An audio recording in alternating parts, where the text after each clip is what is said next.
buzzes, vibrates, flashes a light, anything like that that might be a distraction, we'd appreciate it. I'll give you another warning at 1 minute till.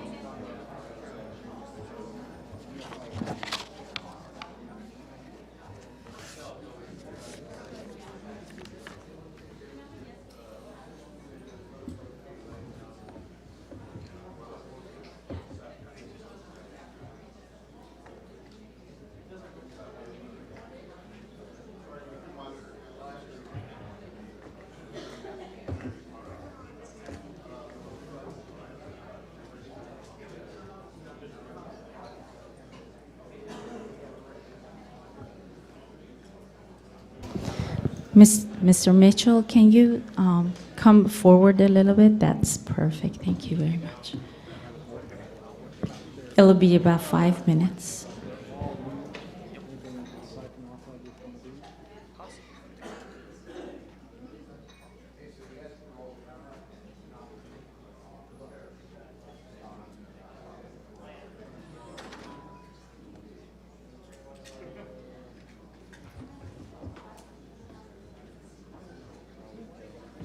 You can roll now. Oh, I was told that press this one. Are we recording? You can record now. Press record button, that pause or turn to record.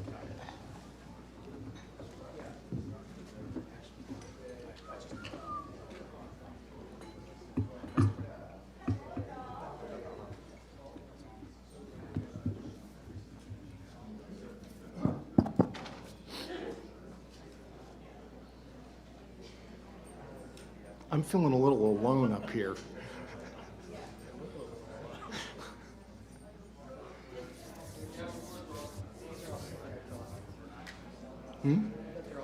Yeah, they're all on congressional time.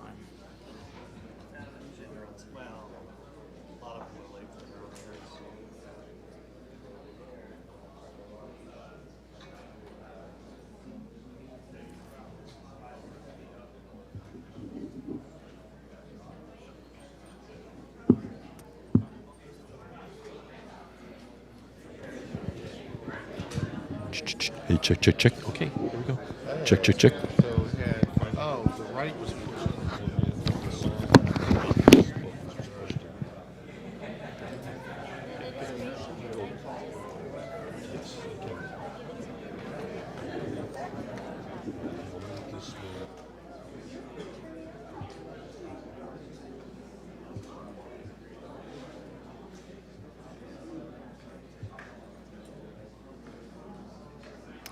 And we're at 1 minute.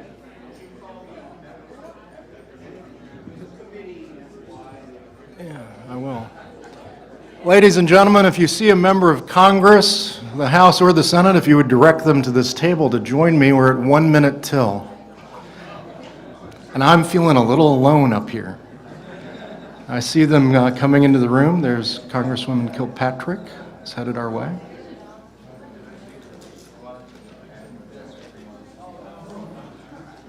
If we could take our seats as quickly as possible. Minister.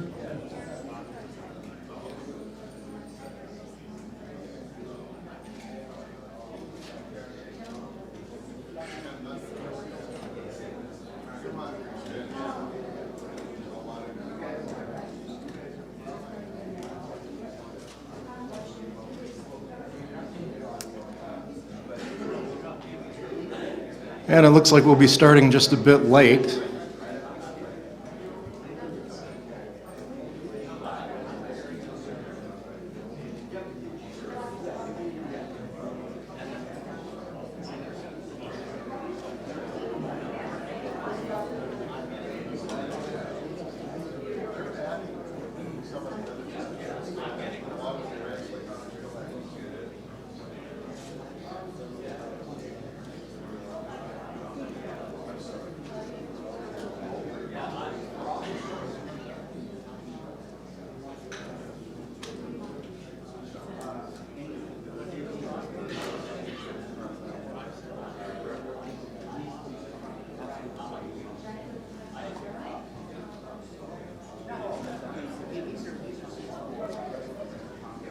Again, if we could have our seats as quickly as possible. Senator Gravel, Congressman Cook,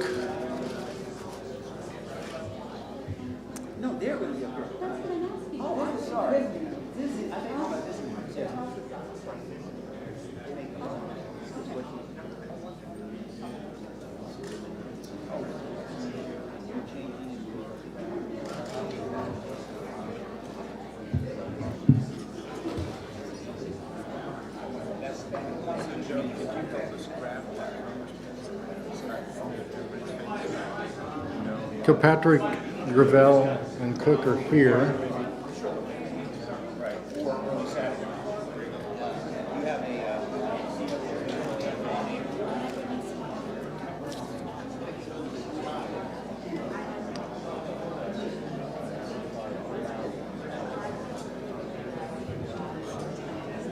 Good morning. Hi. It's a pleasure. Joe Bookman. My pleasure. We met last night briefly. Okay, who's on there? Thank you, sir.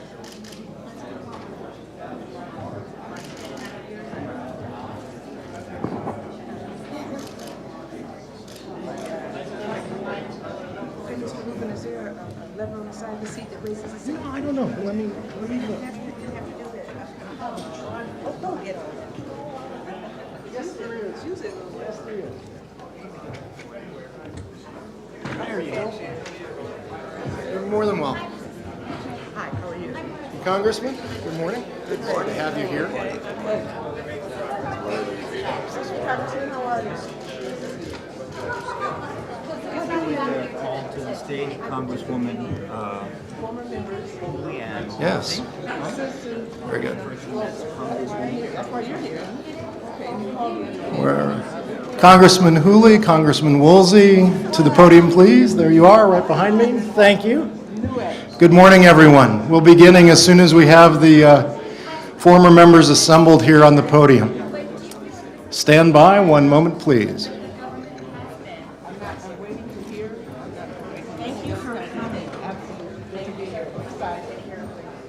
He said you're waiting to hear about it.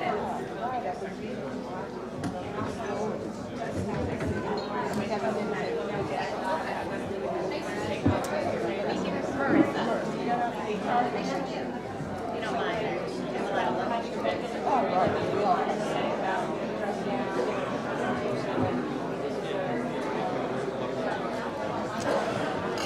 Congressman Cook, sir, how are you today? Based in Washington now, but Okay, ladies and gentlemen, we'll be beginning momentarily. If I could remind everyone to please silence your cell phones.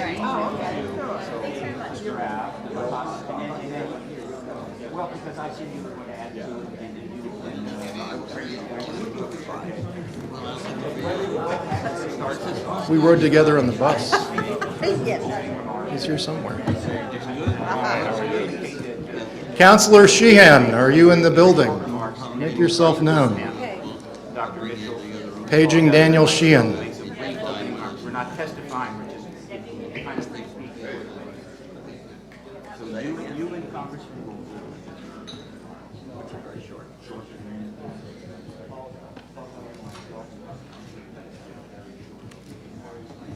We recognize you. Welcome to use this. Someone on the staff, the congresspeople would like some note paper. If we could bring them note paper to take notes, that would be very much appreciated. Does anyone need a pen?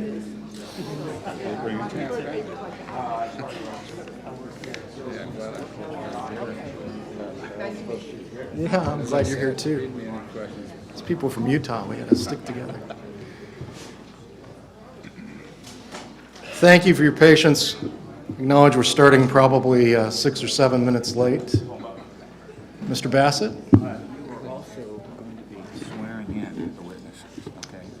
It is a very simple one. I've got it written down. I do solemnly swear that you will tell the truth and nothing but the truth to this committee today. Very good. Okay.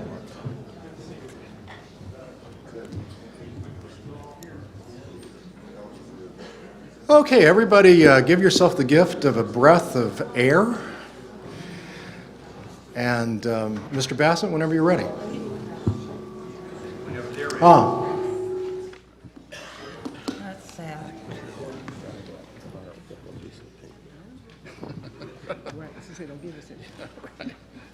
so we'll be beginning with opening remarks by Mr. Bartlett and Ms. Woolsey. We'll be beginning with opening remarks by Mr. Bartlett and Ms. Woolsey, and they'll have 5 minutes.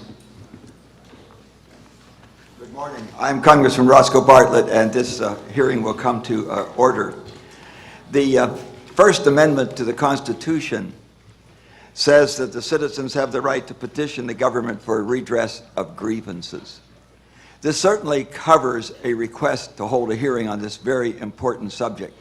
And since the Congress has not fulfilled their constitutional obligation, I'm very pleased that I can be here today at this hearing. We're going to conduct this hearing just as we would if we were in the House. The same kind of decorum that extends to those who are sitting here in the room. I'm sure you've all seen C-SPAN and see what goes on in a hearing in the House, and this will be conducted as closely as we can, as nearly as we can, to the kind of hearing we have in the House. I'm now pleased to recognize my colleague and Should my be friend about and co-chair 4 more this morning, minutes. Lynn Woolsey. Thank you. Now, that's not on, is it? It's getting there. Getting there? Oh, I don't have to do it. Okay. Hey, good morning, everybody. Thank you for being here. Look at this amazing crowd. There's no question there's a lot of interest in this subject. I'm Congresswoman Lynn Woolsey, and I retired 4 months ago from Congress, so I'm just really learning how to do this as a retiree. But Can you I hear am us? really happy to be Mr. Mitchell, can you hear us? participant and to be able to listen today for the interesting Mr. Mitchell, can you hear us? comments and what our witnesses are going to say to us, because it's really nice to have the time and the opportunity to do this. I can tell you, though, that the very idea of listening to the participants who will speak this week has caused quite a stir in my district. Well, it's not my district anymore, around in my hometown and where I live, because there's a newspaper that has covered me for 20 years that hardly ever paid any attention. Well, I made front page, top of the fold, double print just last week, and I thought that was pretty darn good. I mean, finally, I'm retired and they are going to put me top of the fold. Also, there's been quite a few blogs with some really weird responses to the fact that I'm doing this. And there's been emails that aren't all that positive, but I'm telling you, in the overall, people come up to me and say, I'm so jealous, I'd love to be there. This is so interesting. And it made me really glad that the people I know and live with know how really interesting this week is going to be. And it will be. It's going to be an educational week for sure. And I thank all of the participants who are going to be here, and I'm actually have the honor to be able to introduce the rest of the colleagues who are here today to you. And we are, as Chairman Bartlett said, we're going to be sitting like we are in committee, and we're going to pattern what we're doing today after a formal congressional hearing. And first of all, we have with us Congresswoman Darlene Hooley. It's been a while since I've spoken to the public, I guess. And we have Senator Mike Gravel. We have Congresswoman Carolyn Kilpatrick, and we have Congressman Merrill Cook, Congressman Merrill Cook. And we are all retired. So among us, we have 80 years or more experience, but 80 years just on the federal level. And Roscoe and I were classmates. We have 20 years each. And I have to tell you, it is our commitment today, as if we were part of a hearing in the House of Representatives, it's our commitment to listen through objective ears and to ask the kinds of questions that we think that the American people would like us to ask, so that they can become better informed, because obviously there's going to be a press on this. And we would like to make the public more aware, and we would like to have a hearing that could lead possibly to legislation or policy making. So if we're objective, if we're businesslike, and we stick to the issue, I think we're going to have a very, very interesting week. And right now, though, we get to swear in the first two witnesses. And you have to know, this is pretty sad. Where these lights are, I can't see the expressions on the witnesses' faces. I feel badly about that, because We're just going to make, Congresswoman, just very quick opening remarks, and then the first panel of witnesses will sit oh, right all right, after us. okay. First, we will have our opening remarks. And we don't- initially, I think Dr. Edgar Mitchell will be brought in on Skype. We hope. Schedule calls for you, Dr. Mitchell, and then Minister Hellier, but if you'd like. I'd like to go with Dr. Dr. Mitchell first, and then Very the good. Honorable Paul We have Hillier. Dr. Mitchell on Skype. Dr. Mitchell, you're on. Pray.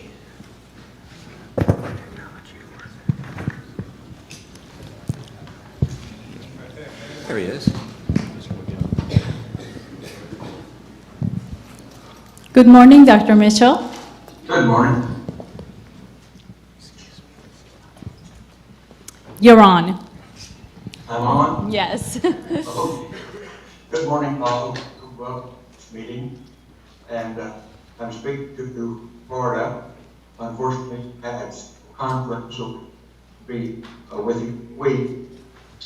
But for all my potential talk to about this subject, I have a former astronaut, flew to the moon on Apollo 14, and so I have a little bit of off the Earth experience. But also, I grew up near Roswell, New Mexico, a ranch boy, and the so-called Roswell incident of 1947 occurred when I was a senior in high school and getting ready to go off to college in the East. So, and I have been interested in this subject for many years, but let me set up the basic credentials. For the first time in our human history, our technology is showing us the how huge our universe, what some call it a multiverse, is, with billions and billions of galaxies and galactic clusters and stars, and many of them, and we know we've identified a few, many of them so far, that possibly could have living systems on them, living beings, and we have a history that I'm aware of, particularly starting with the Roswell incident, but even long before that, that we have been visited by aliens, visitors from different star systems and different planets. And of course, if we continue our endeavors, we will in due course be able to go outside our solar system as well. At the moment, our technology is not allowing us to do that, but in due course, we will be able to do that, I'm quite sure, and we must, because our sun will only last a few more billion years, and we're even doing things to it that cause it to be life on this planet to be unsustainable at the rate we're going by using up non-renewable resources and so forth. And so we have to rethink about this whole issue of our being here on this planet at this point in time, and how do we continue our life here, and how do we continue being stalwart citizens of planet Earth and keeping our civilization going, and eventually be able to leave our planet and go somewhere else and investigate somewhere else, because we're not alone in the universe. They have been coming here for a long, long time, it seems. The evidence would suggest that. We have been having visitors for a long, long time, perhaps hundreds, maybe even 1,000 years. There's some that would even say that the pyramids, both in Egypt and in South America, that aliens aided us in building those, and that seems to have a reasonable ring to it. But in any event, we're not alone in the universe, and we're only now beginning to get enough evidence through our science and our understanding of the way the universe is put together to recognize we really are alone, and that we can, in due course, just like others have, it appears, they can come here, we can go there. And so I think we'll have a lot of testimony here today regarding that fact, and I urge you to listen to it, and let's open this up to the larger picture and acknowledge, yes, we're not alone. They are here. We can go there, and in due course we will. And for the last, I've been very interested in this for the last 16 or 17 years on the basis of speaking about it publicly. And since I went to the moon 40-some years ago, and my colleague, Gordon Cooper, also had an incident when he was at Edwards Air Force Base as a duty officer, had a UFO land while he was on duty. So there's a number of us that have had these types of experiences to say, yes, we're not alone, we have been visited, and let's go forward in understanding this phenomenon. And I hope you have a good week, and I'll stay abreast with you as long as I can. Thank you. Thank you, Edgar.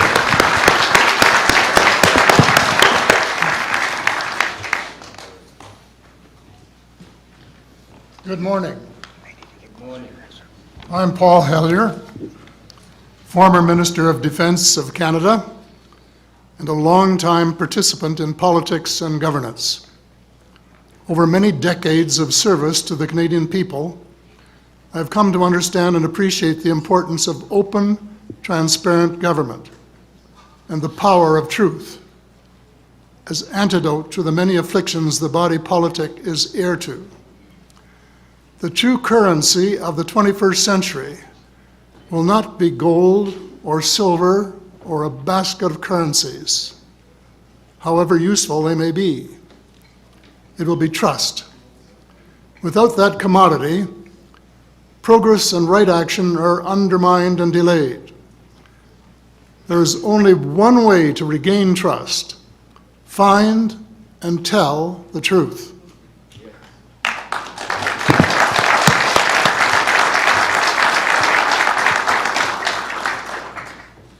Whether to your friends or family or to the citizens of nations, I believe this citizens' hearing serves that purpose. And like my friend Edgar Mitchell, I say without equivocation, we are not alone in the cosmos. We have neighbors. We should try to get to understand them and to cooperate with them. Thank you.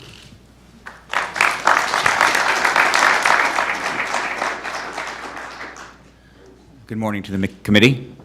I'm Stephen Bassett, Executive Director of Paradigm Research Group and an activist. In November of 2011, the White House issued a statement, formal written statement, through their Office of Science and Technology Policy that can be found on the internet quite easily. This statement had 3 sentences. One, I paraphrase, there is no evidence whatsoever of any life outside of our planet, or that any life outside our planet has contacted or engaged the human race. And thirdly, that the United States government, there is no credible information that it has been hiding any information about that from the American people. With all due respect to the White House and to the President, this statement is remarkable for 3 reasons. 1, it is false. 2, it is indefensibly false. But 3, and this is where it's very important, it is the first time in history that the executive branch has put its position on this matter in writing. And so there it is. That is the position of the White House.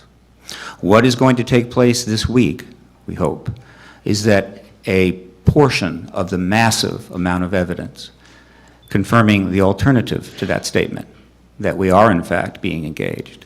It's going to be presented to the American people, presented to the political media, to the Congress up the street for their consideration.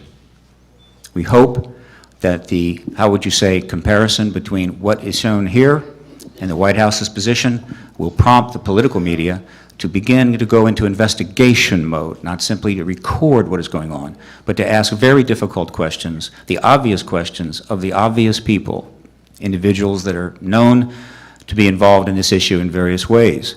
We also hope that the Congress, which has not held a hearing on this subject since 1968, will consider this issue worthy of hearings within the House and Senate. And I can assure the House and the Senate that for every witness that appears here this week, there is 5 more behind them, and then 5 more behind them. Hundreds of individuals, many serving in our government, serving in our military, including with top security clearances, prepared to go before Congress and testify to the kinds of evidence you'll hear this week, which confirms what Edgar Mitchell said. We are not alone in the universe. We are being engaged now.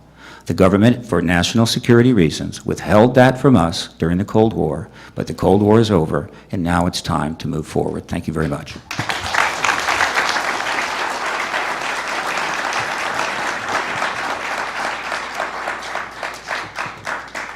As co-chair of this hearing, I'd like to make a brief statement. I think it was about 33 years ago, I was camping in West Virginia on a mountain 4,000 feet high. I got up in the middle of the night and went out, and I just couldn't believe what I saw. The stars looked so darn close, it looked like I could reach up and touch them. And there really was a Milky Way. I can't see it here. There's too much pollution. There's way too many lights here to see the Milky Way. We're just one star, a fairly mediocre star in the Milky Way. If the Milky Way was the United States, we're a fairly mediocre star somewhere in South Georgia. And there are a million other galaxies out there, a billion perhaps out there like ours. And you have to be very arrogant and very presumptive to believe that this, I'm a scientist. I got my PhD 66 years ago. And you have to be very arrogant and presumptive to believe that this is the only place where life exists in a universe this large. So I'm really looking forward to the testimony today. Thank you all very much for being here.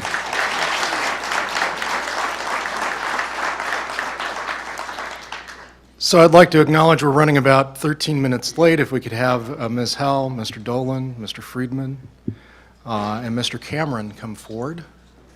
And in a moment, I have the distinct honor of administering the oath.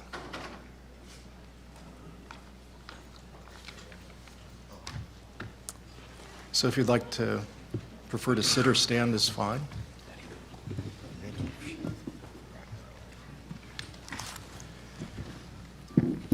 And gentlemen and Ms. Howell,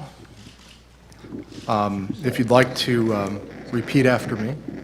I do hereby affirm I do hereby affirm that I will tell the truth that I will tell the truth and nothing but the truth and nothing but the truth to the members of this committee today. to the members of this committee today. Thank you.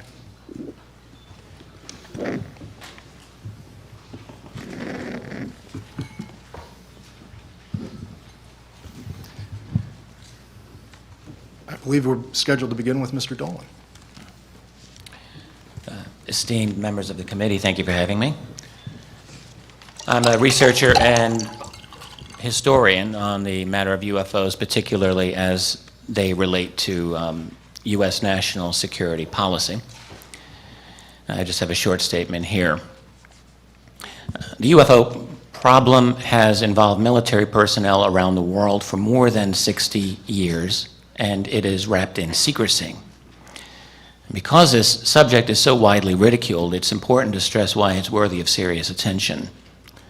Stories of strange objects in the sky actually go far back in time, but from the 1940s to our own era, military personnel from the United States and many other nations have encountered unidentified flying objects, visually or on radar or both, sometimes at close range.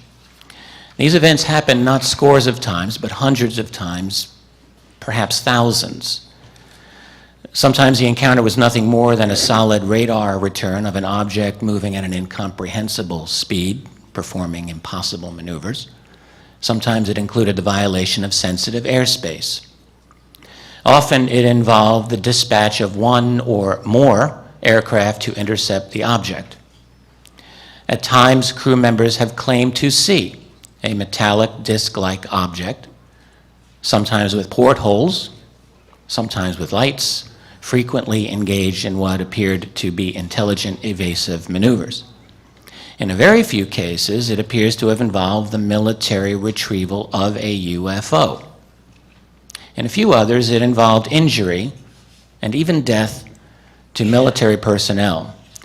And in a very large number of recorded instances, military personnel who encountered UFOs were adamant that they did not see a natural phenomenon. This is clearly a serious development, and it has been treated as such by those groups charged with maintaining national security. The CIA, the NSA, and all branches of military intelligence have historically received UFO reports and discussed the matter as something of serious concern. And yet, the military and other branches of government have created the fiction, for public consumption only, that the UFO problem is nothing to be concerned about, certainly not the result of little green men. We are fortunate that starting in the 1970s, the U.S. Freedom of Information Act began to help researchers learn some of the truth that lay behind the facade of propaganda. We learned, for example, that some U.S. military analysts initially feared that the Soviet Union might be behind the flying saucer wave of the 1940s and 50s. They studied this possibility but rejected it. They also rejected the possibility that these were secret American technology. And indeed, options quickly narrowed. Either this was something real and alien, or it was something conventional but as yet unknown or unexplained. Already by the end of 1947, a contingent of analysts at the Air Technical Intelligence Center, ATIC, at Wright-Patterson Air Force Base, believed that UFOs were extraterrestrial. And by the summer of 1948, that team prepared what they called an estimate of the situation, stating the extraterrestrial hypothesis. The response? The team was dispersed and reassigned. Yet, thanks to FOIA and the courage of a few senior officials to go on the record, we have a collection of statements about UFOs that are so numerous as to be impossible to mention all of them here. But a few might give you an appropriate flavor of what I mean. Here is one from General Robert B. Landry, Air Force aide to President Harry S. Truman. Landry says, in an oral history interview given about 40 years ago, I was called one afternoon in 1948 to come to the Oval Office. The president wanted to see me. I was directed to report quarterly to the president after consulting with Central Intelligence people as to whether or not any UFO incidents received by them could be considered as having any strategic threatening implications. Landry went on to say that he continued to brief President Truman in conjunction with the CIA quarterly for the rest of the Truman presidency. That's no less than 16 briefings. We might want to know why a man as busy as President Truman was, why he would take the time out of his schedule to have so many meetings about UFOs. And yet we have no official transcript or record of those briefings. This is a statement from a top secret 1948 Air Force intelligence report called Analysis of Flying Object Incidents in the U.S. Quote, the frequency of reported sightings, the similarity in many of the characteristics attributed to the observed objects, and the quality of observers considered as a whole support the contention that some type of flying object has been observed.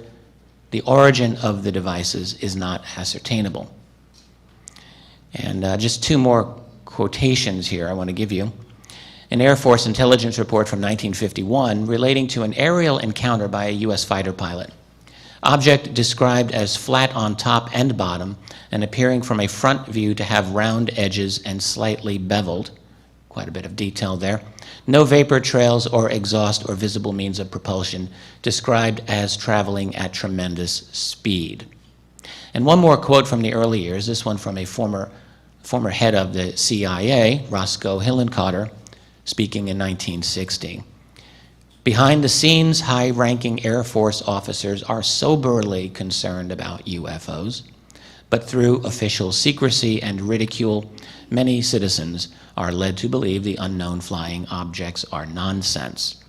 Now, how much clearer a statement should responsible citizens, academicians, media, and political leadership require before demanding to get some reasonable answers as to what is going on behind the scenes in relation to the phenomenon of UFOs?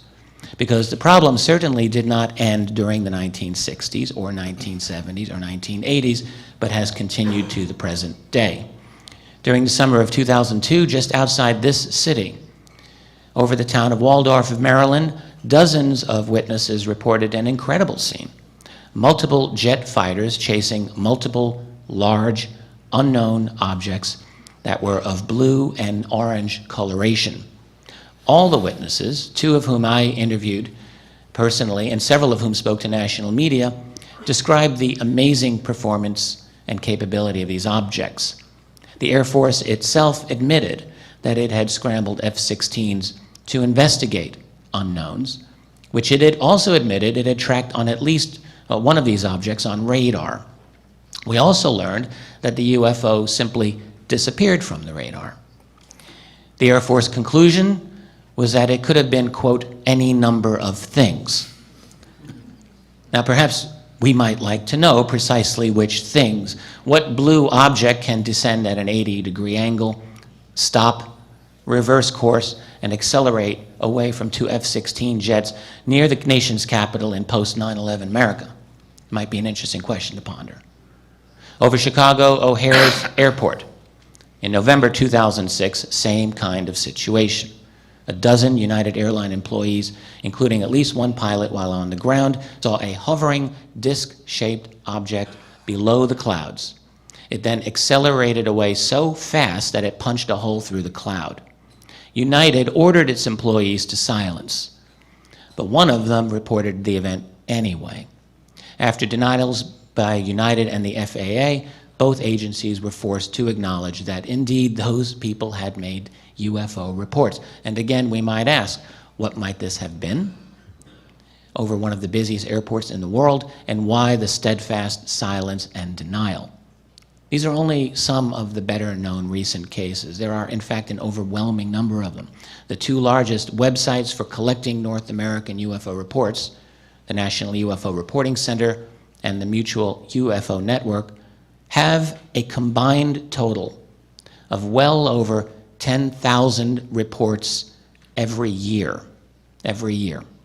Now, clearly, many or most of these would turn out to be something prosaic if they were given an adequate investigation. But go through some of these reports. Many of them are truly incredible, and many of them have indeed received follow-up investigation. They are unexplained, and at least by our conventional wisdom, unexplainable. The combination of astonishing performance, powerful statements from selected senior officials, and unremitting silence and dismissal by our political establishment point to a problem. This is not merely the problem of cognitive dissonance. It is the problem of a political system in which the wheels have fallen off the machine. It is imperative, in the name of science and responsible public policy, that we get those wheels back on and begin a genuine, open investigation of this phenomenon. We demand and deserve answers from responsible officials who ought to be in the know.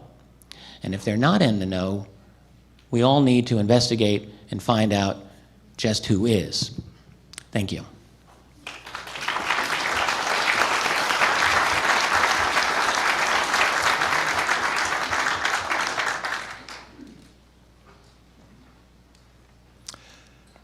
My name is Grant Cameron. I'm a private investigator. For the past 38 years, I have attempted to focus on what the highest levels of the U.S. government, military, and intelligence agencies know about the UFO phenomena. I'm the director of the President's UFO website.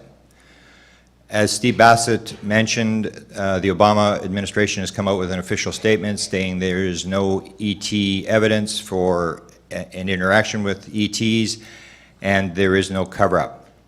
What I would like to do, based on my years of research, is present a few pieces of evidence which show that this statement, written by a low-level White House staffer, is ill-informed and not true. Mr. Dolan pointed out that President Truman had been briefed for 5 years orally on the subject of UFOs. That does not appear in the official record. I'd like to add that Truman on video does make a statement stating, yes, we discussed it at every conference we had with the military. There were always things like that going on, flying saucers and other such things. In 1969, the U.S. government officially shut down its official UFO investigation, stating that there was no evidence that UFOs were extraterrestrial, and therefore they were out of the business. If this were true, the government would have shut up and allowed the subject to fade into history.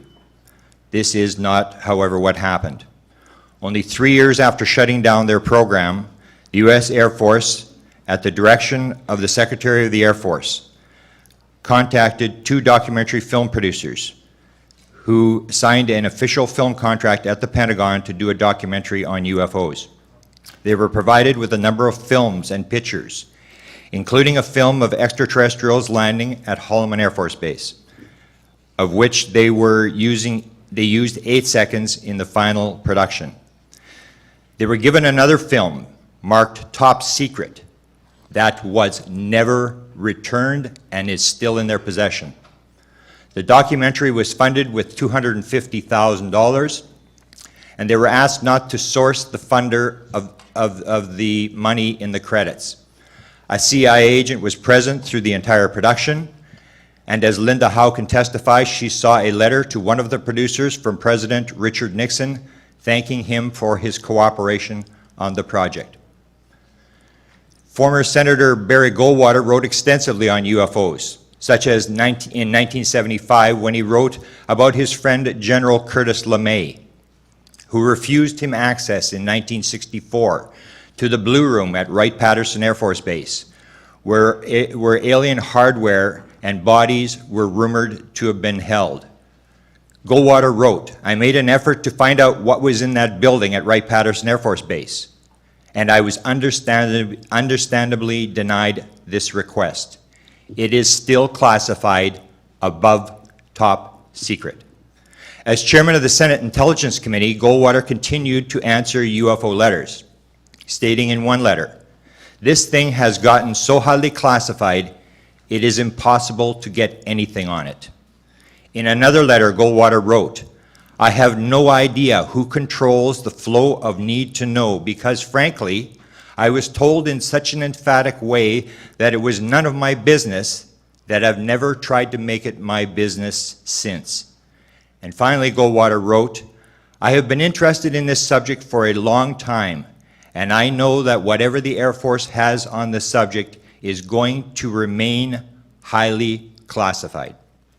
Those waiting for the president to stand up and say ETs are here should know that that event occurred on June the 27th, 1981.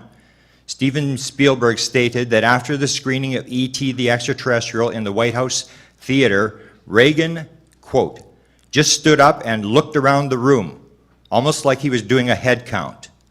And he said, 'I want to thank you for bringing E.T. to the White House. We really enjoyed your movie.' And then he looked around the room and he said, 'And there are a number of people in this room who know that everything on that screen is absolutely true.' And Spielberg added, 'And he said it without smiling.' If you check the files of the Bush Library, you'll find nothing on UFOs.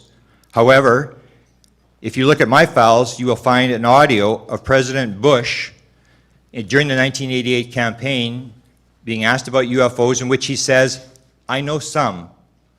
I know a fair bit. Likewise, I have a video of Vice President Dan Quayle stating, "The alien situation is very interesting. We literally spent some time looking at this." In April 2001, I asked Vice President Dick Cheney if he had been ever briefed on the subject of UFOs while he was on the Diana Reeves show here in Washington. Instead of Cheney stating that there were no credible ET evidence, Cheney replied, "If I had been briefed on that subject, it would probably be classified and I wouldn't be talking about it." Even President Obama has said things that run contrary to the statement put out by his own White House. This might be because neither he nor anybody in his office saw the petition on the ET question put in by Steve Bassett, despite the fact that over 12,000 people signed the petition addressed to the president. During a visit to Roswell, New Mexico in 2012, President Obama referred to the White House, to the Roswell crash, saying, "We're going to keep our secrets here." This raises the question, in light of the statement put out by his office that there is no ET cover-up, what secrets is President Obama referring to? Then, during a White House tour, President Obama anticipated a question that actor Will Smith's son, Jaden, wanted to ask about the reality of extraterrestrials.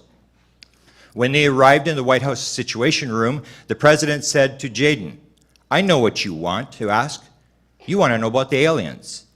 I can neither confirm nor deny that extraterrestrials have visited the Earth. But if they had, and if there had been a top secret meeting on the subject, it would have occurred in this very room." Then there is the story of Area 51, covered by 19-time Emmy Award-winning investigative reporter George Knapp, who has spent years covering the story. Knapp stated that he has over 24 witnesses who tell bits and pieces of a story of a captured live alien and extraterrestrial spacecrafts that are being back-engineered on the Nevada test site. He has also revealed during interviews that he had a discussion with Senator Howard Cannon shortly before his death, and that Howard Cannon basically confirmed to him that he had talked to Goldwater and the stories were true. Knapp stated that 6 of his witnesses were threatened, which succeeded them from stopping them from going on camera. Finally, in July 2012, Chase Brandon, a 42-year veteran of the CIA, was a guest of the 2 million listeners of the overnight radio talk show called Coast to Coast. His words on the ET cover-up were clear, as he referenced material he had seen at CIA headquarters. To quote Chase Brandon, "I absolutely know, as I sit here talking to you, that there was a craft beyond this world that crashed at Roswell, and that the military picked up the remains of not just a wreckage, but of cadavers. 100% in my heart and soul," said Brandon, "Roswell happened. There was a craft and absolutely cadavers. I don't know where the stuff is, but I know that Roswell happened."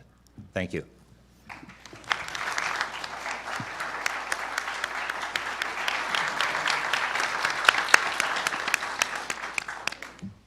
Thank you for inviting me here. As a retired nuclear physicist who has been studying the evidence about UFOs since 1958, and since 1967 has given well over 700 lectures in all 50 states, 10 Canadian provinces, and 18 other countries, I've reached 4 major conclusions. 1, the evidence is overwhelming that Earth is being visited by intelligently controlled extraterrestrial spacecraft. In other words, some, underline 10 times, some UFOs are alien spacecraft. Most are not. Don't care about them.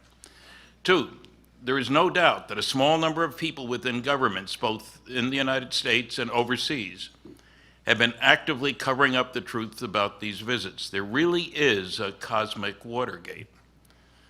3, there are no good arguments against these conclusions, only people who haven't studied the relevant evidence. And 4, flying saucer visitations and the cosmic Watergate represent the biggest story of the millennium. And I should say that I prefer the term flying saucer because All flying saucers are UFOs. Very few UFOs are flying saucers. All great-grandfathers are men. Not all men are great-grandfathers. I'm interested in the flying saucers, not the UFOs. The basis for these conclusions: A, there are at least 5 large-scale scientific studies which provide substantial evidence.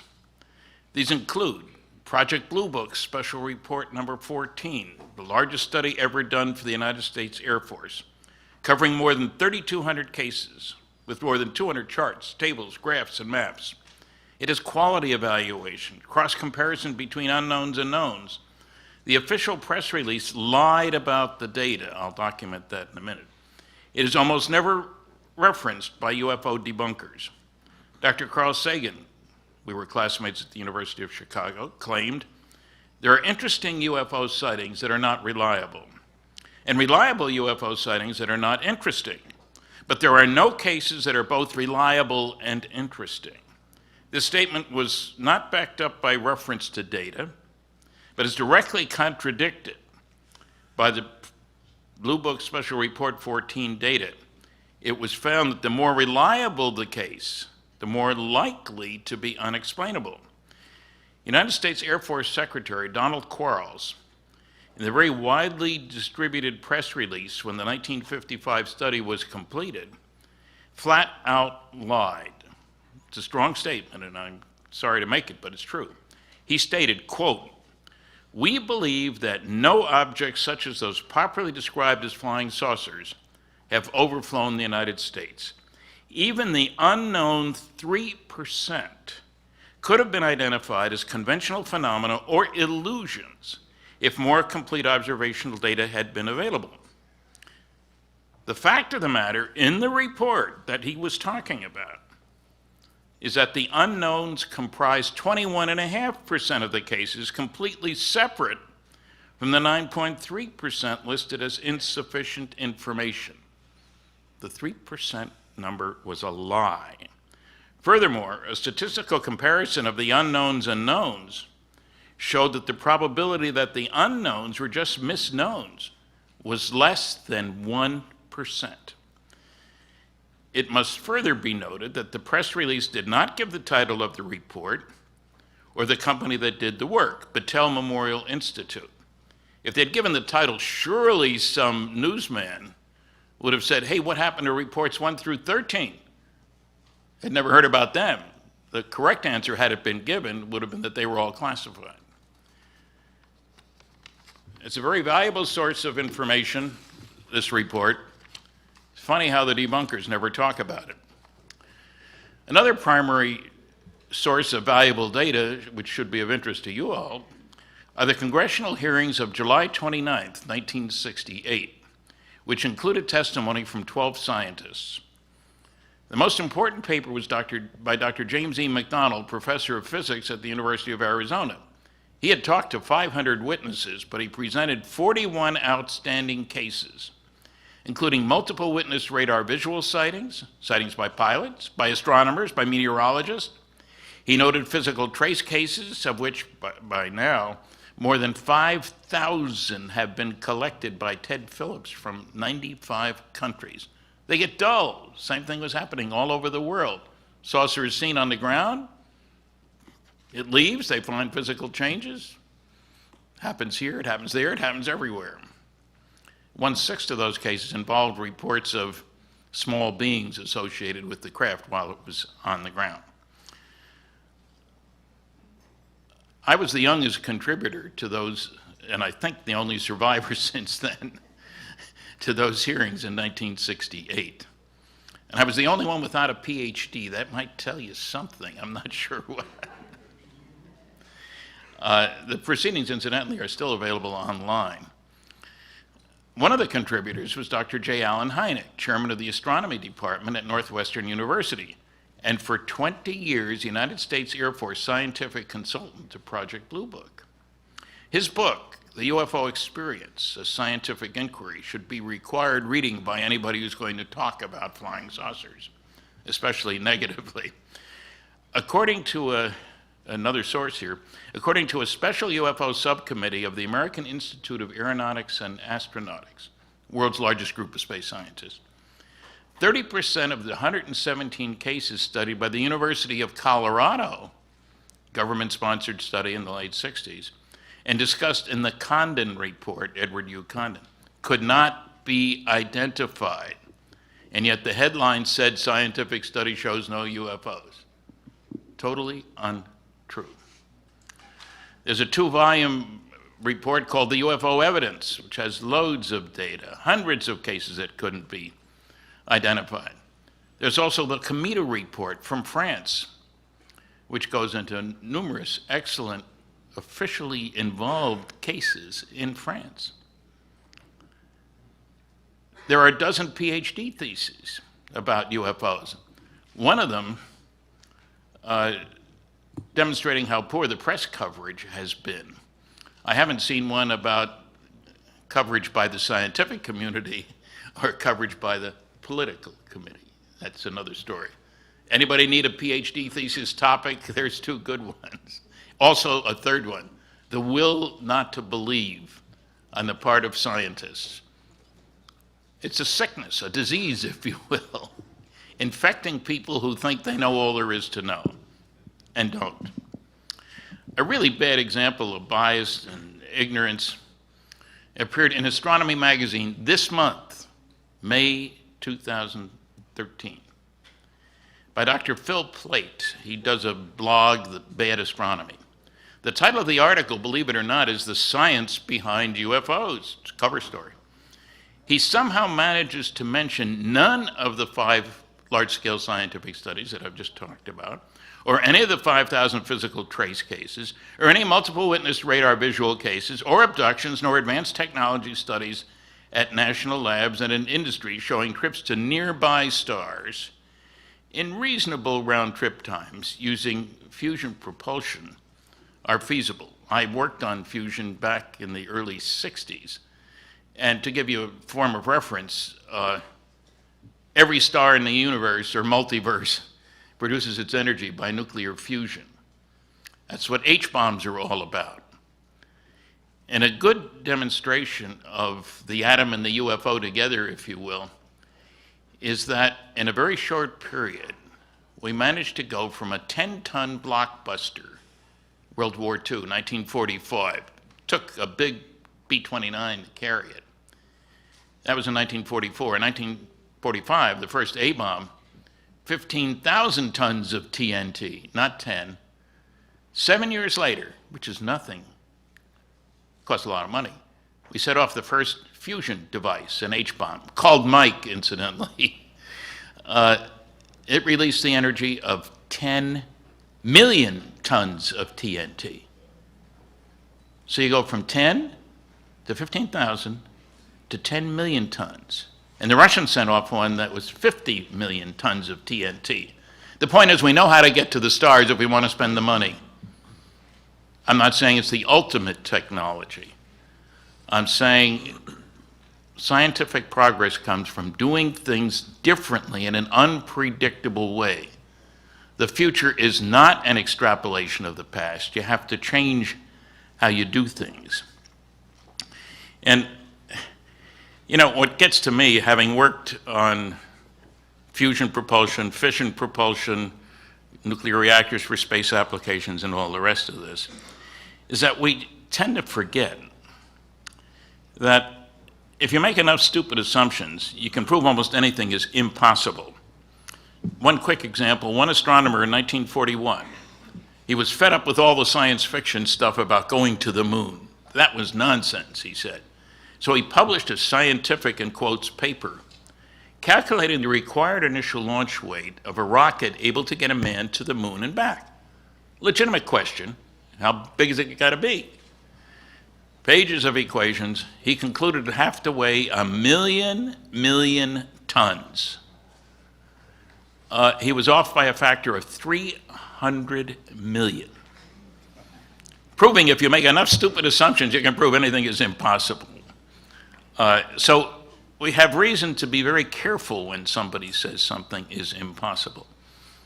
I have a whole book of "It's Impossible, Isn't It?" was going to be the title, but Science Was Wrong is what the publisher decided on. I like the first one better, but anyway. Let's look at another progression, not only in bombs.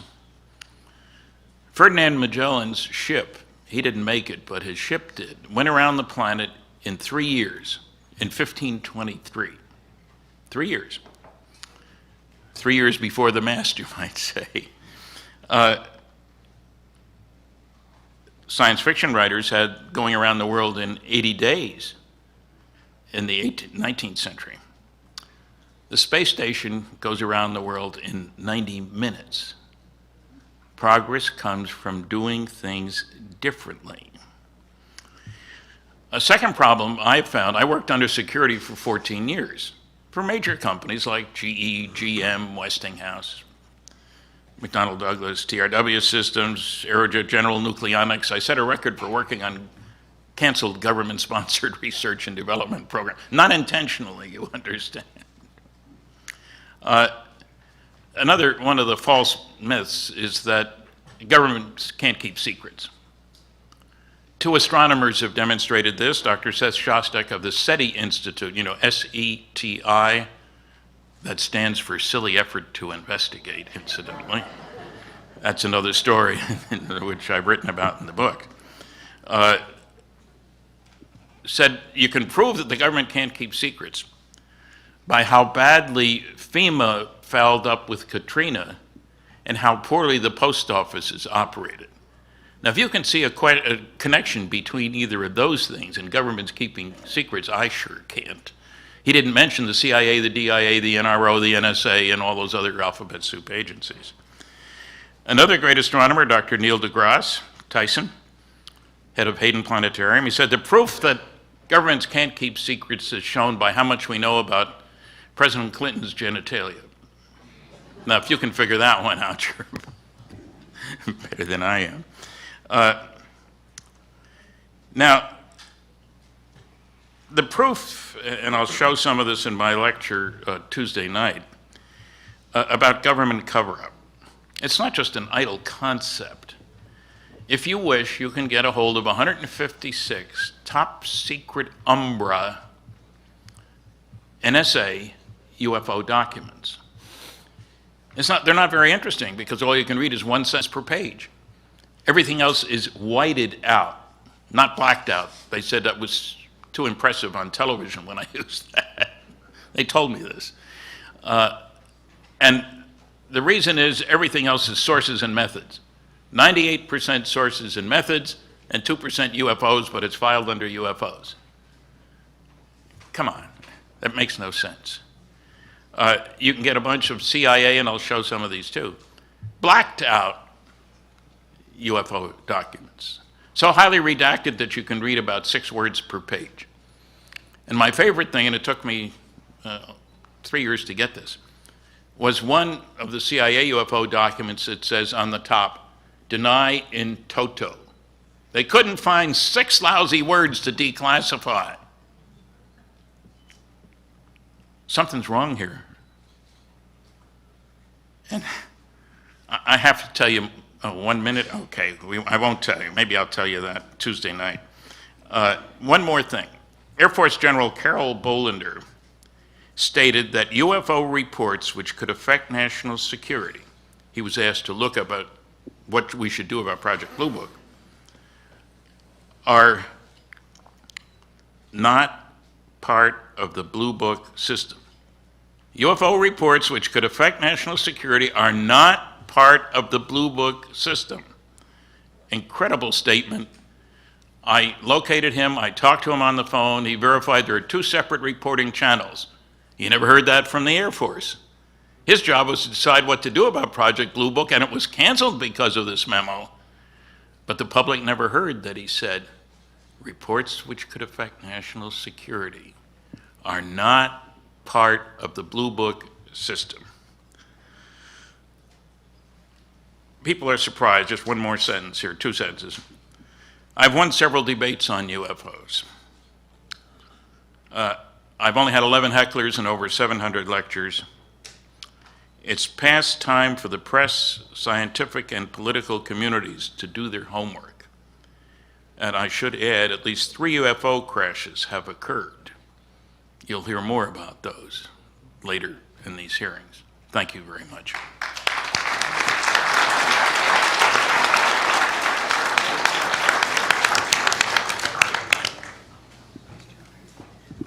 Chairman Bartlett and distinguished citizen hearing on disclosure panelists and my hearing colleagues.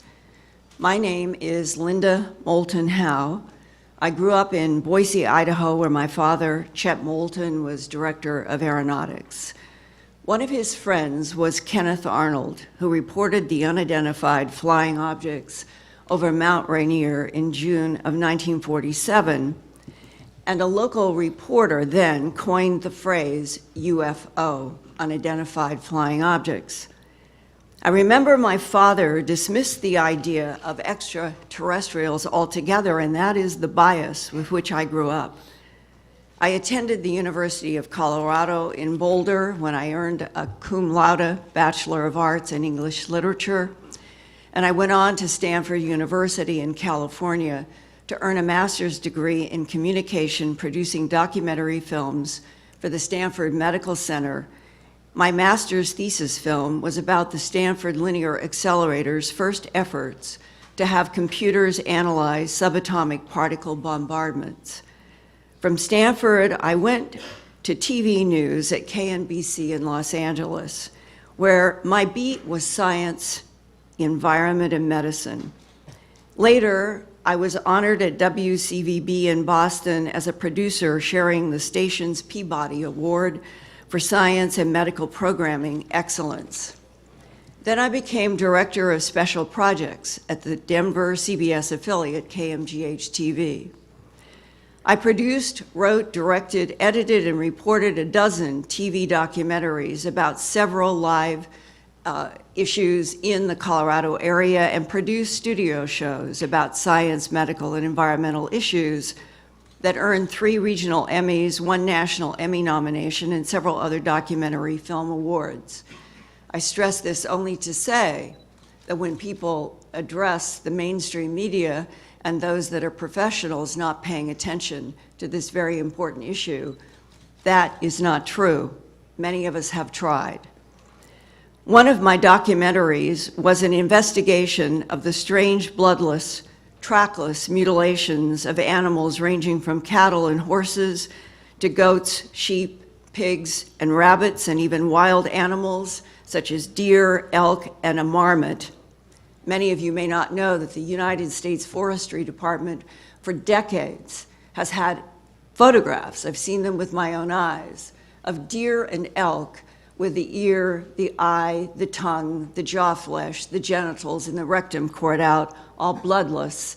But that is also kept as a top secret unless a reporter like myself ends up getting a leak from somebody who is inside the forestry department and shows me the photos.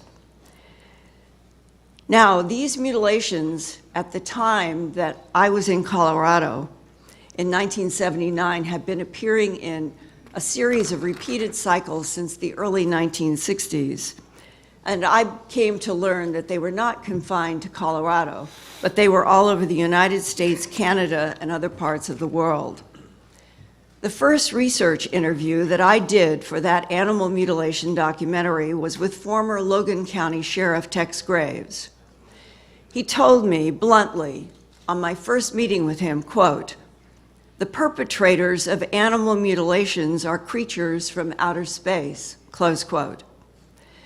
But he would not go on the record in front of a camera and say those words for a public to see. He said, "You will have to get somebody else to tell you that truth." And in fact, a few ranchers told me about beams of light from round or glowing objects in the sky that they had seen with their own eyes pick up cattle from a pasture or lure an animal to a pasture, dead with the same bloodless excisions. The beam transport would explain why there are no tracks, not even the animal's own tracks, around bodies that are found on dusty pastures that have no grass. The animals are found in what is equivalent to face powder, with no tracks around a 2,000-pound or 1,800-pound animal that has an ear, eye, tongue, jaw flesh, genitals, and rectum removed without any blood. The documentary that I produced, A Strange Harvest, was awarded a regional Emmy. Home Box Office in New York City later contacted me to follow up on A Strange Harvest with an hour special for HBO with the working title, UFOs, the ET Factor. A contract was signed, and New York attorney Peter Gersten, who filed the first Freedom of Information request back at the end of the 1970s for information about UFOs, and his filing went to the CIA, the NSA, the DIA, the NRO, and other military offices. He arranged for me to have a meeting at Kirtland Air Force Base in Albuquerque. Mr. Gersten had received correspondence from an agent at the U.S. Air Force Office of Special Investigations about a dramatic landing of a disc and humanoid entities at Ellsworth Air Force Base in South Dakota. I was to go to a meeting at Kirtland Air Force Base and get the names, addresses, and phone numbers of some of the eyewitnesses of an exchange between our military security and something from this landed disc. But instead, the agent took out of a desk drawer a document of sorts, and handed them to me saying, "My superiors have asked me to show this to you. You can read it, you can ask me questions, but you cannot have this paper," and ordered me to sit in the middle of the room in order to read the document that he was handing me. Later, I learned that I had been both videotaped, audiotaped, and photographed sitting in that chair, reading that briefing paper, and the responses and questions that I had to the AFOSI agent at the Kirtland AFOSI office that day, April 9th, 1983. The document had a title, all caps on a front page, quote, "Briefing paper for the President of the United States on the subject of unidentified aerial craft," and in this document, the phrase unidentified aerial vehicles was also used, UACs and UAVs instead of UFOs. The document gave a history of the US government's history of retrieval of crashed or landed craft in Roswell, Aztec, and Magdalena, New Mexico, northern Arizona, and northern Mexico south of Laredo, Texas, and a second series of one or more crashes in the Roswell area in 1949. The alleged presidential briefing paper also described information from a live extraterrestrial biological entity, the acronym is EBE, EBE, taken from a crash site near Roswell, New Mexico in 1949, 2 years after the historically famous 1947 July crashes of not discs, but my understanding is wedge-shaped craft that contained small humanoid bodies, both dead and alive.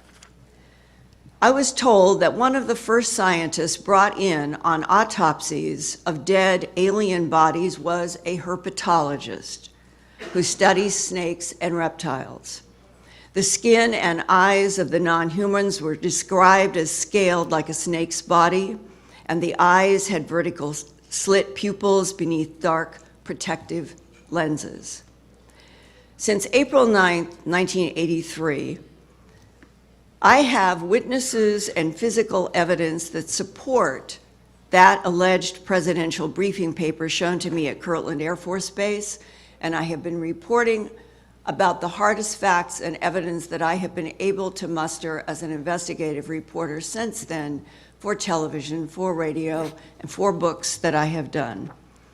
Today, on April 29th, 2013, 30 years later, as a longtime TV producer and investigative reporter who produces the science and environment website, earthfiles.com, and also reports monthly for Premier Radio Network's broadcast of Coast to Coast AM in Los Angeles, I can, before you today, assert that the pressure of facts accumulated from military and intelligent eyewitnesses, from ranchers and pathologists, from pilots and astronauts, from fellow human experiencers in the UFO abduction syndrome, and from leaks by scientists and computer experts who have worked on back engineering extraterrestrial technologies extracted from non-human craft, there is no doubt that the United States government since World War II and the FDR and Truman administrations has known about the extraterrestrial interactions with Earth and that their policies of denial in the alleged interest of national security are still in effect. My greatest challenge as a journalist is to get on the record what I am told by military and intelligence agents and other eyewitnesses on the record. National security in what is supposed to be a democratic government of, for, and by the people is not served by lies and secrecy. Every American and the whole world deserves the truth about non-humans, past, present, and future, interacting with this planet. Thank you.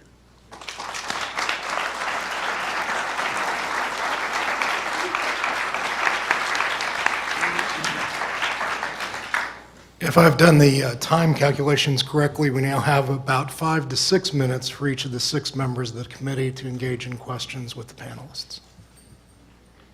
As is my custom as a co-chair, I will reserve my questions till the end. I've always done that in the Congress. If my questions have been asked by my colleagues, I will simply thank the witnesses. Ms. Woolsey. So, thank you very much, and I have to say to our organizers, that light is a killer. I mean, it makes it almost impossible to keep your eyes open.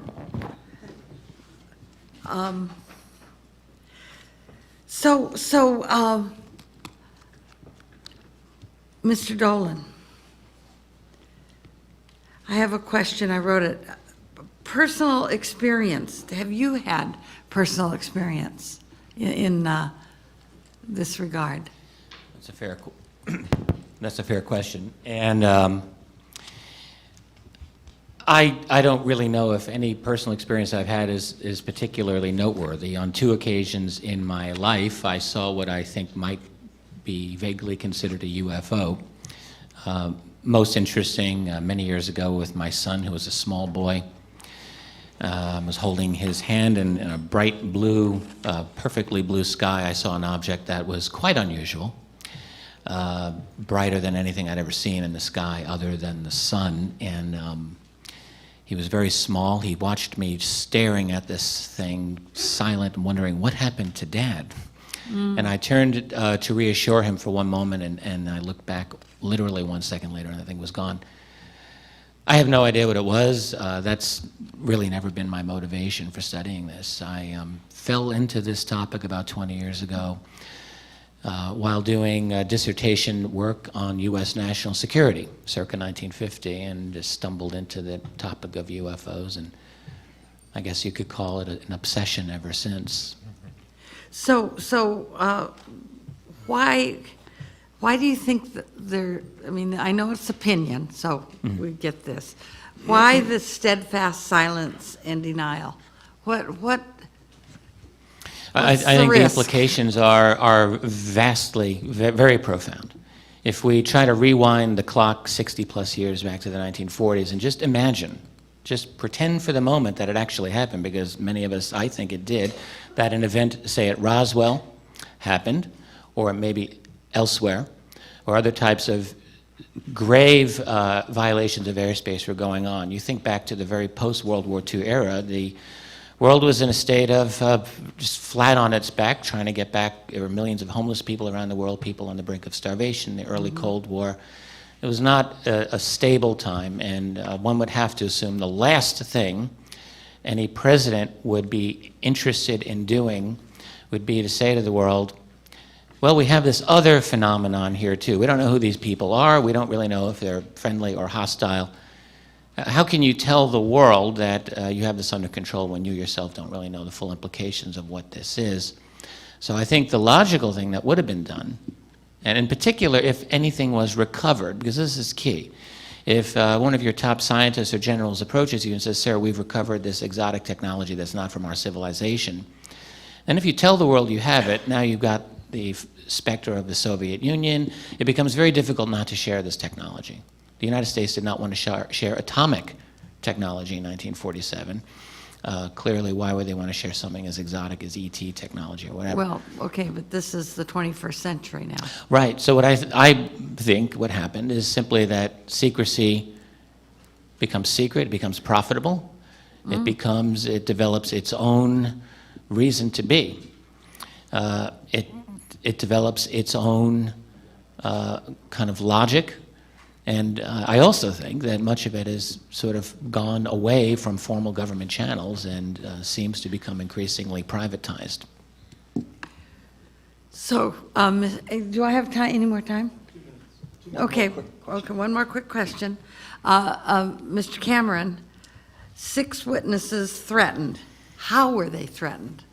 And who threatened them? I'll give you an example of a couple of the witnesses. One witness was a woman who's a steno for a military contractor who had been involved in discussions when it appears material was being moved from Wright-Patterson Air Force Base to Area 51. She was in on these meetings, and she had agreed to go on camera with George Knapp. After this story started to break in 1989, she was visited by 2 officers the same day she was going to go on camera, and they said, we just want to remind you, you have a security clearance, you're still under oath. We know that you and your daughter travel back and forth between Las Vegas and Los Angeles. There's a lot of desert out there. We would not want to have something happen in the desert. George Knapp told me personally, this woman is so scared that 20 years later she still will not talk about it. They had witnesses at Nellis Air Force Base, the golf instructor at Nellis Air Force Base, the golf pro, the guy who did the taxes for the generals. They had got to know all the generals and had been told the stories about the fact that the crafts were at Area 51. This is all for true. One of the key witnesses is a guy by the name of Alfred O'Donnell, who the Appropriations Committee at Congress actually tried to talk to this guy. He was one of the highest ranking people at Area 51. George Knapp had a number of witnesses, and he figured that he wanted to track down this Alfred O'Donnell. Figured if anybody knew if the Area 51 crash saucer stories were true, it would be Alfred O'Donnell. He got to know him, got to be sort of friends. And he said he basically stalked this guy because this guy would know, and basically went to the guy's house. He's an expert on nuclear weapons from 1947 on, wired a lot of the first nuclear weapons, and he was showing him test site photographs from the nuclear stuff, and then he closed the book. He said, you didn't come here to talk about that, did you? And George said, no, I didn't come here to talk about that. He said, you came here to talk about UFOs, didn't you? And George said, yeah, that's why I'd like to know about it. And he said, well, and George said it took 6 months to get this guy to talk, and the guy, bit by piece, he wasn't allowed to tape, he wasn't allowed to take notes, and in the end, he basically said, yes, it's true. Area 51, we have the saucers there, and George said, aren't you afraid that there would be, the story would get out? He said, no, we were afraid it would get out. He said, what do you mean? You had an alien, it came all this way, you kept it captive? He said, we didn't know what to do with it, we couldn't communicate with it. That is one of the highest level guys at the Area 51 site, is still alive, and a man who knows the whole story. Thank you. Ms. Kilpatrick. Thank you very much. One thing about congressional hearings, we always have testimony ahead of time. We didn't get yours.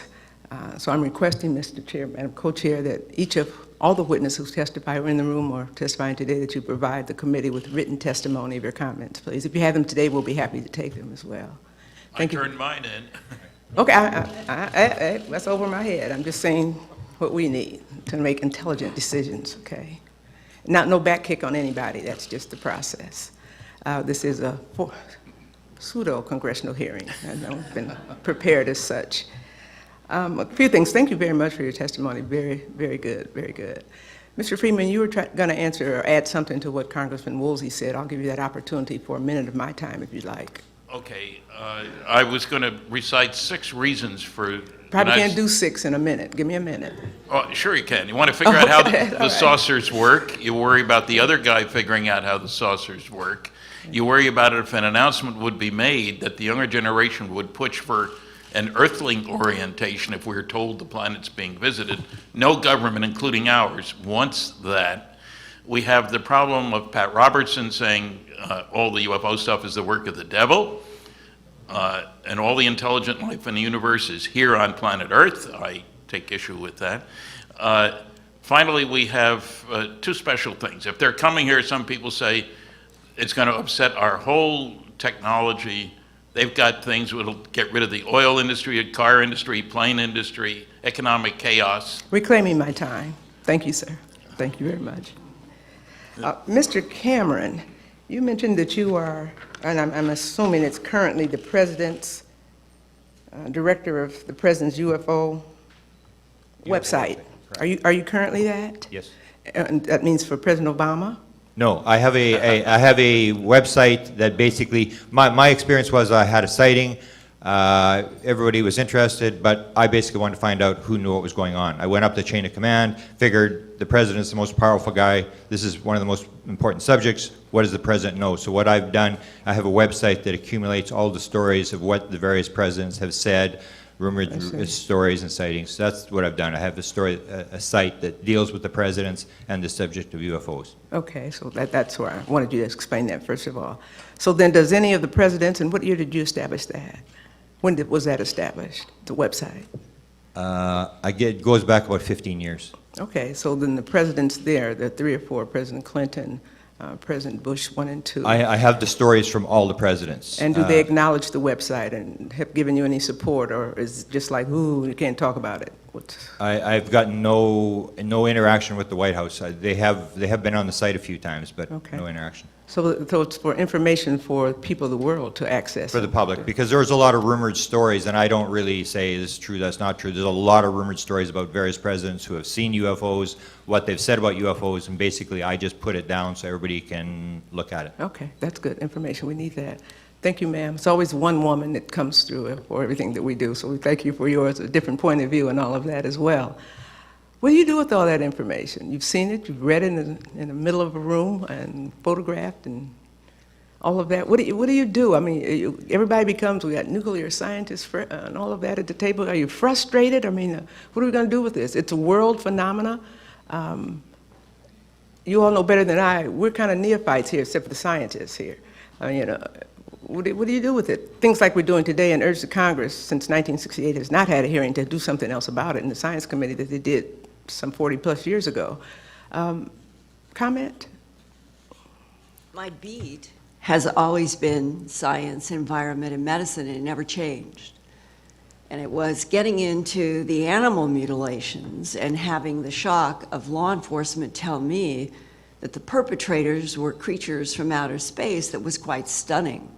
I did feel like I was Alice in Wonderland going through a mirror into a completely different reality than what we live in our 9-to-5 daily lives.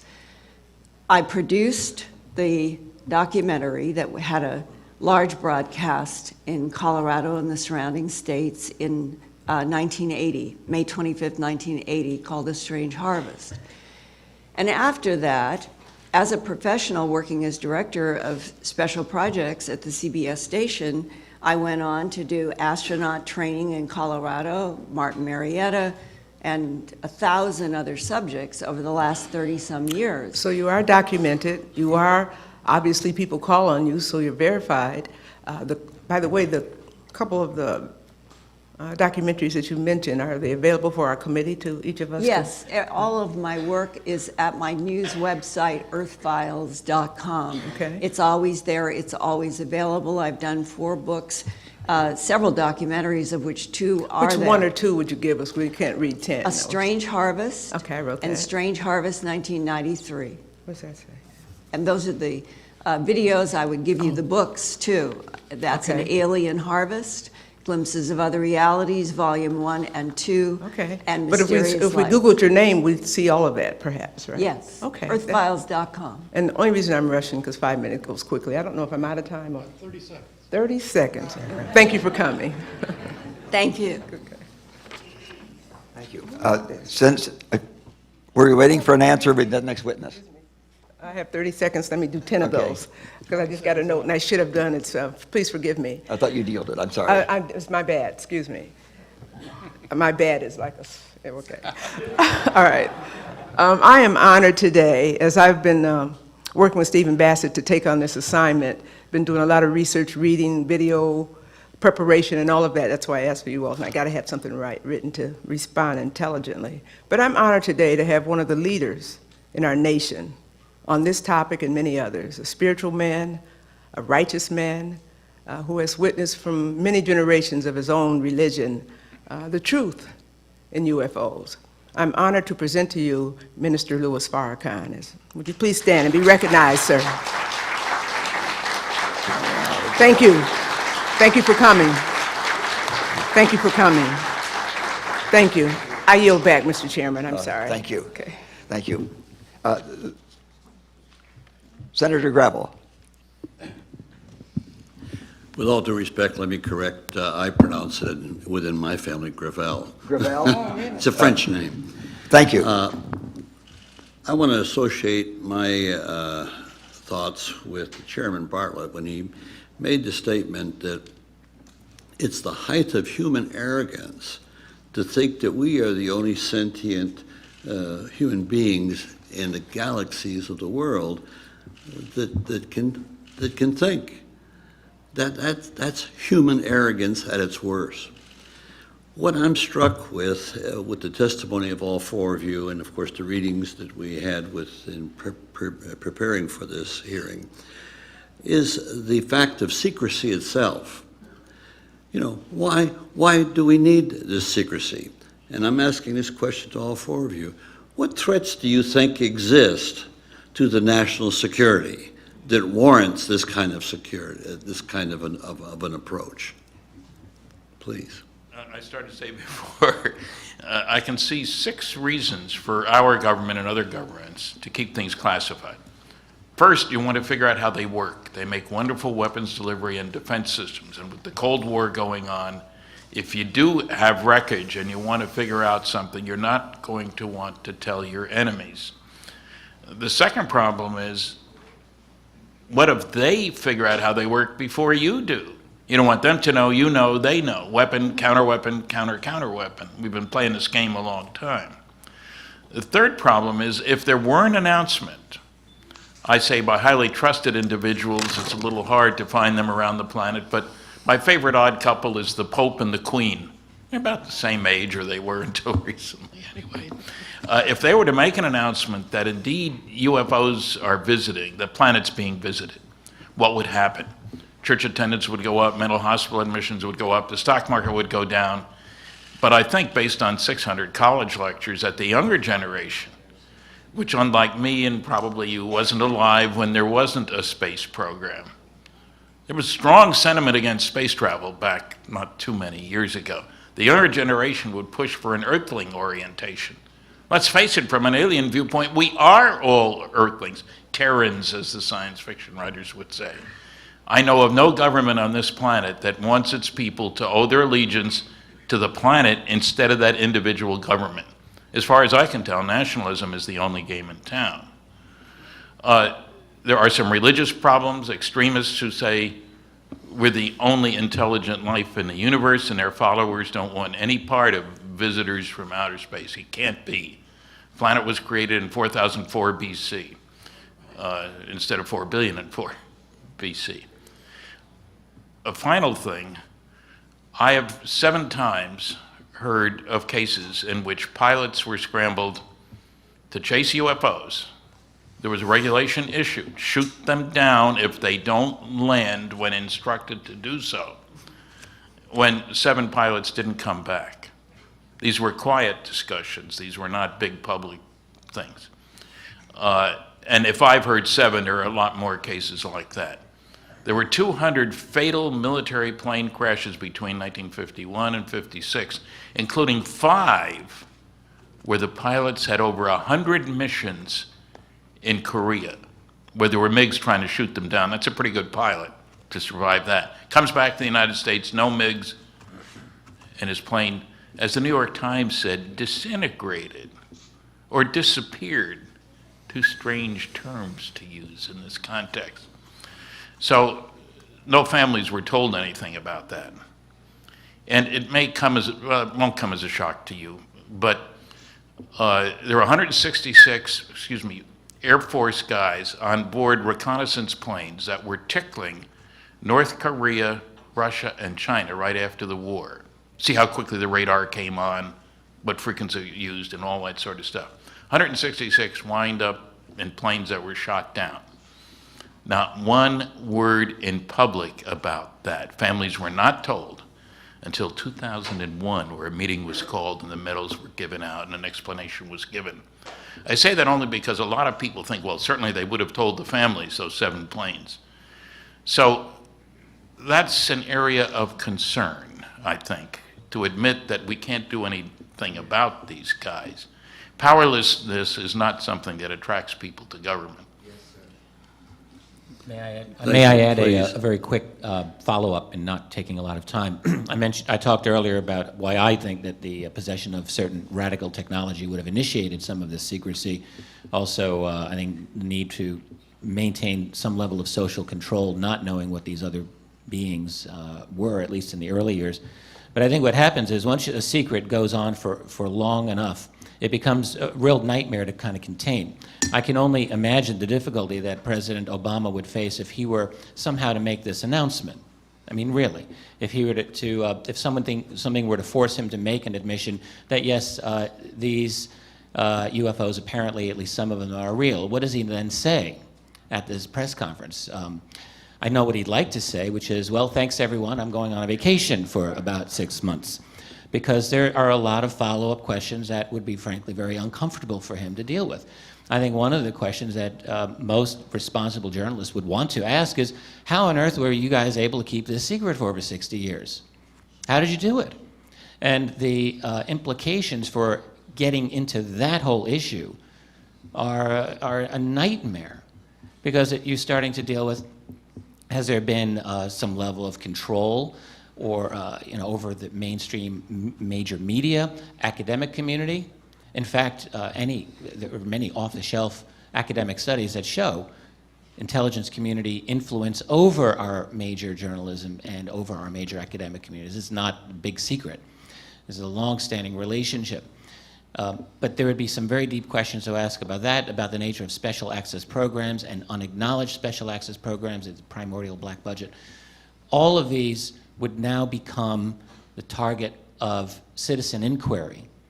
And I believe firmly that an admission on this topic, in addition to all of the scientific and existential issues that it raises, also gets into just some nasty, concrete political issues that I don't think any presidential administration would want to have to deal with. And I could add to Please. that, from leaked sources, military and intel that I have encountered in my career, there is a complexity that as you go deeper beyond lights in the sky craft, a government interest in back engineering technology.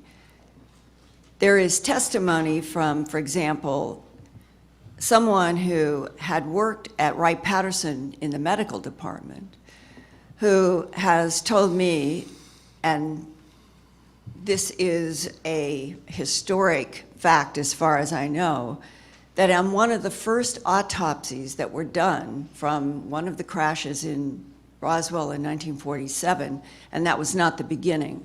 We had been retrieving craft and bodies from at least 1941 in Cape Girardeau, Missouri. But in terms of Roswell, one of the bodies, when the surgeon took a scalpel to start a T or a Y section on the autopsy, the report was, this is not tissue, it was fabric. And that in 1947, our government was discovering that they weren't probably dealing with the prime intelligence that was behind the craft, that they were dealing with something that would fall into the area of androidism. Today we have drones that are overflying the world.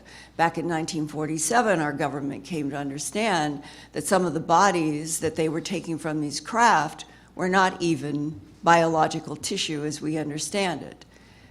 And then you combine that with a sentence that I read in the alleged briefing paper that I was shown at Kirtland Air Force Base in the OSI office, the quote which has never left my mind: "These extraterrestrial biological entities manipulated DNA in already evolving primates to create Homo sapien," close quote. Then that suggests that the relationship between what is in the skies, on the ground, underground, and interacting with humans and animals and plant life on this planet, as one man working for the DIA in retirement told me, "Linda, we are convinced that the intelligence interacting with this planet has been here for more than 270 million years, predating the dinosaurs."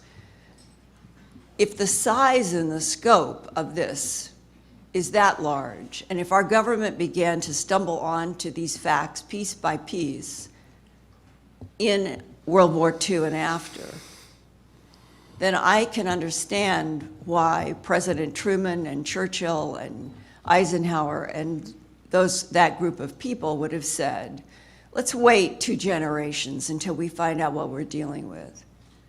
And what makes me nervous and what bothers me is why in 2013 is the policy of denial not only in effect, but the people that I am talking to on the phone have visits by somebody from the government saying, "You are not to talk to Linda Moulton Howe ever again." Something is very wrong in the underbelly of this country that I think is related directly to a policy of denial from World War II about the fact that extraterrestrial biological entities, to use our government's own phrase in its own alleged documents, are interacting with this planet, have been for centuries, and that there is an intimate relationship between what we are and what they made. And that might explain why there's no wholesale evidence anywhere that the non-humans want to kill humans. They want, it appears, from my point of view as an investigative reporter talking with so many people, that there is an ongoing research program about what is happening on this planet and the surface life on Earth. How much time do I have left?